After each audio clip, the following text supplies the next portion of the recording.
What's going on, everybody? This is Jake with Reverb, here today to talk to you guys about 5 bass effects you shouldn't use and why you should maybe reconsider that and start using them.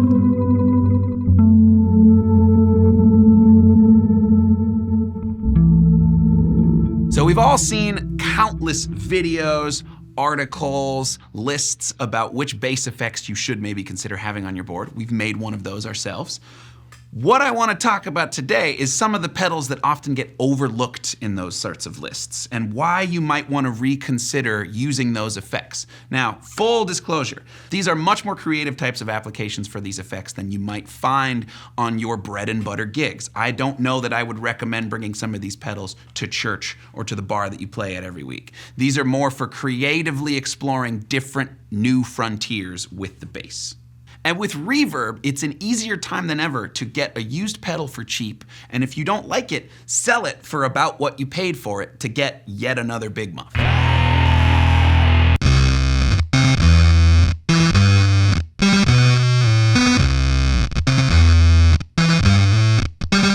For those of you unfamiliar, the Bitcrusher is an effect that reduces the bit depth or the sample rate of the incoming audio. The one we're using today is the Autobit Junior by Maris, which is one of my favorite Bitcrushers on the market. And I know I made the joke before about fuzz pedals on bass, but this thing gets you into fuzz territory pretty quick. So right now, this is sort of fully wet. We've got a little bit of the bit reduction. This top row up here is sample rate and bit depth reduction on the left and right, and then a nice filter in between the two. So notice, as I turn the bit depth down, you start to get some pretty intense kind of gated fuzzy sounds, and it gets gnarly.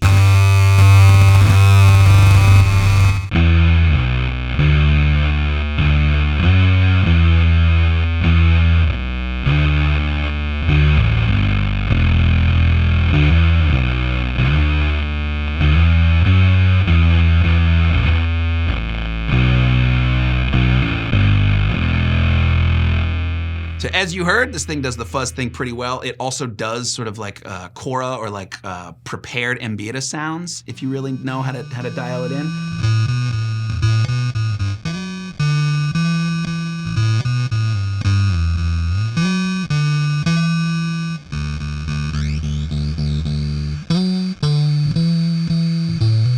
What I really love about this particular Bitcrusher, though, is that it has a stutter option and a sequencer as well, with some capabilities for MIDI synchronization and whatnot, blah, blah, blah. This thing gets really, really, really rad when you use the stutter, though. Let's take a listen.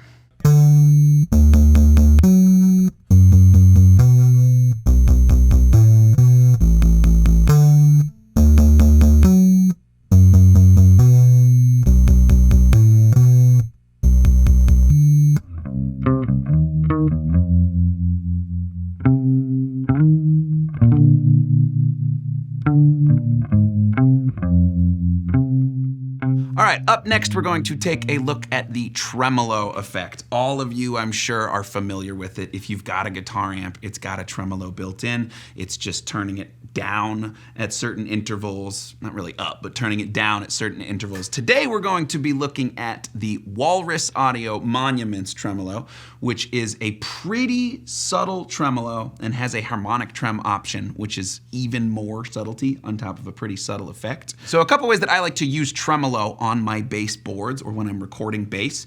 A big one is square wave kind of LFO-y sound. If you've got one that can really chop out the bottom of the sound, you can get that almost rhythmic sound, but without you needing to play it.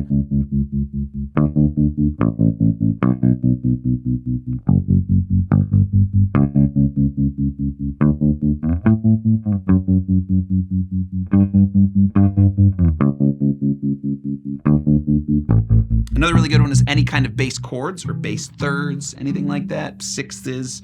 The harmonic trem in particular on this plays really, really nice with some of that more subtle modulation that you want in the background.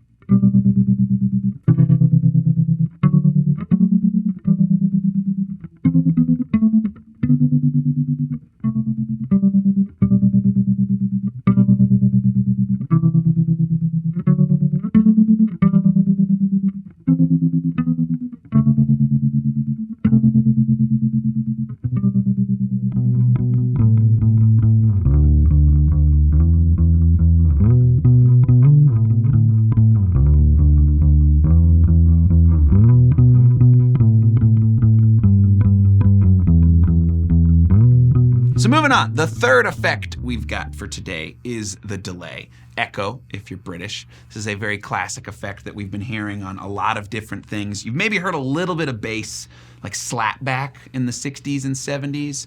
There's a song called Rock On by David Essex that uses slapback on pretty much everything in the mix to pretty wild effect if you want to hear it in context. What we're using today is the DD3, very classic delay, very, very, very, very, very clean digital delay. This is taking your sound and giving it back to you. If you want to explore some other options, look for analog delays. They've got a little bit more character in some of the repeats. Let's take a listen.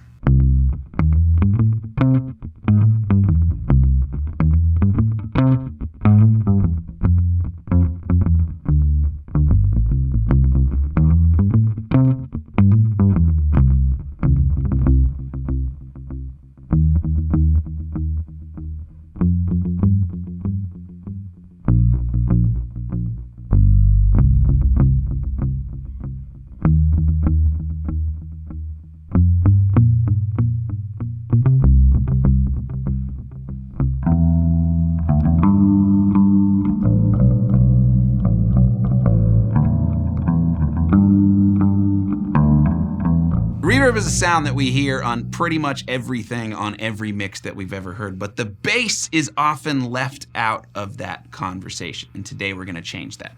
What we're gonna look at today is the La Grotte by Anna Sounds, which is a collaboration with Third Man Effects. This is a really, really, really simple, really, really, really, really, really rad spring reverb pedal. For those of you who aren't familiar with the different reverb types, this is something worth looking into. Your plates, your springs, your shimmers, your sort of hall rooms, all that stuff. This is an all analog reverb, so it is a spring inside the pedal that is making the reverb sounds. You can do fun things with it like that. Let's take a listen.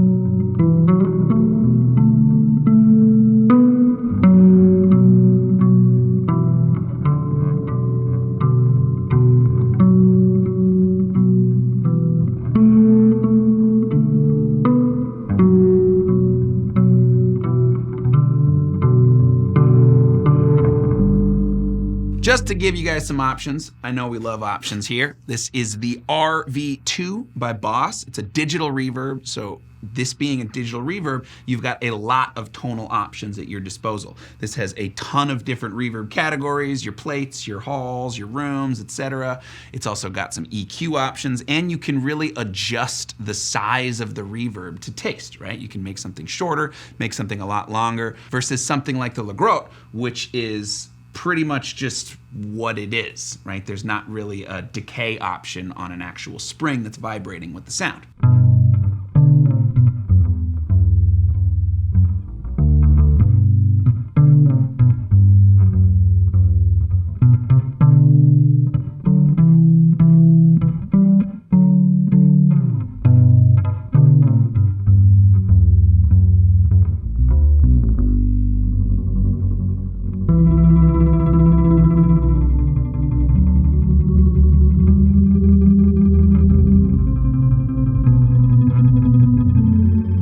So this last category of effects is a little bit harder to define, but it's something that is much near and dear to my heart, personally speaking. This is the world of weirdos and oddballs and strange effects, things that some people would argue shouldn't exist at all. Effects that are a little bit harder to define and understand, are a little bit harder to repeat, but can hold a wonderful world of sonic surprises.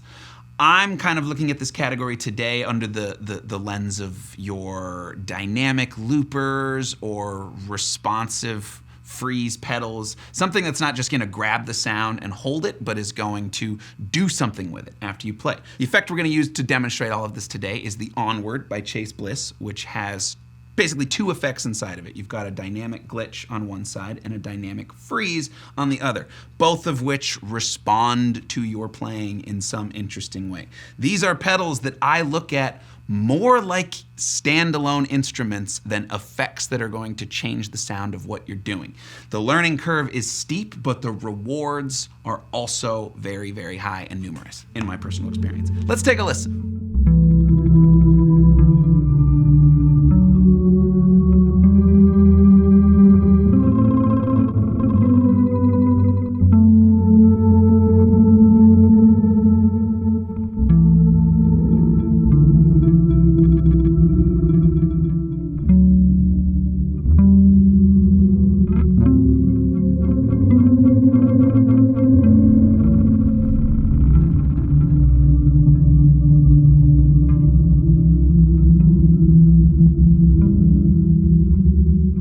So these are just 5 effects that I personally use on a fairly regular basis that aren't what you would think of as your standard bass guitar effects. There is a whole world of other types of noisemakers, we'll just say, out there, right? If it has a 1/4 inch in and out, you can more or less use it with your bass. And I really, really, really want to use this video to encourage people to explore different options, explore different sounds, get things that you don't quite know what they're gonna do and figure something out along the way. I promise you, with a little bit of work and finesse, you can make any of these sounds that you come up with work in the context of a mix.